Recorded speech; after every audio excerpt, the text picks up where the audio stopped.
Hello शुभ बिहानी मेरा भगवान रूपी दर्शकहरूलाई। खै यो बोल्दाखेरि कसरी टोन निकालेर कस्तो मिठो टोनहरूले बोल्छन् होइन, तर आफूलाई चाहिँ त्यस्तो मिठो टोनले बोल्न आउँदैन। भर्खर कोसिस गर्दैछु हजुरहरूमा चाहिँ यसरी बोलेर प्रस्तुत हुनको लागि। हर कुराको अनुभव हुँदो रहेछ।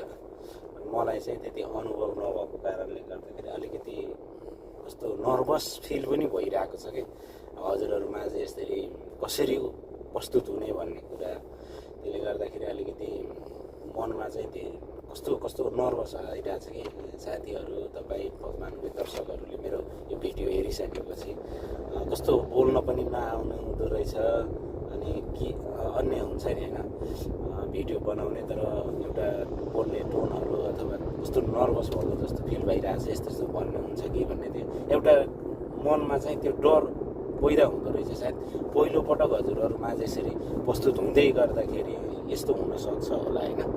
अब बिस्तारै बिस्तारै हजुरहरूमा म पस्किँदै यस्तैले नै भिडियोहरू बनाएर पस्किँदै जाँदाखेरि चाहिँ अलिकति नर्भस त्यो चाहिँ हटेर जान्छ कि होला होइन, जान्छ होला अवश्य पनि। कन्फिडेन्ट छैन नि त मसँग त्यति होइन, भिडियो बनाएर यसरी बोल्नको लागि कन्फिडेन्ट अझै त्यति छैन। तपाईँहरूमा त्यसरी नै प्रस्तुत भएको छु। बिस्तारै बिस्तारै हजुरहरूमा म अझै राम्रा भिडियोहरू अझै राम्रो प्रस्तुत गरेर पोस्ट गर्दै जानेछु। तपाईँ सम्पूर्णले मेरो फेसबुक प्रोफाइल पेजहरूलाई लाइक्स गरिदिनु होला, सेयर गरिदिनु होला, कमेन्टहरू गरिदिनु होला, सुझावहरू गरिदिनु होला के छ कस्तो छ भनेर।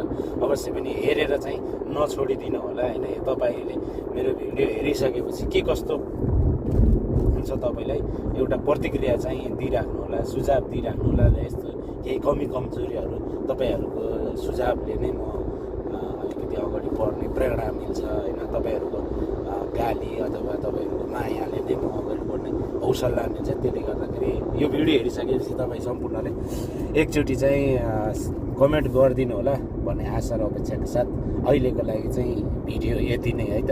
जय राष्ट्रवाद।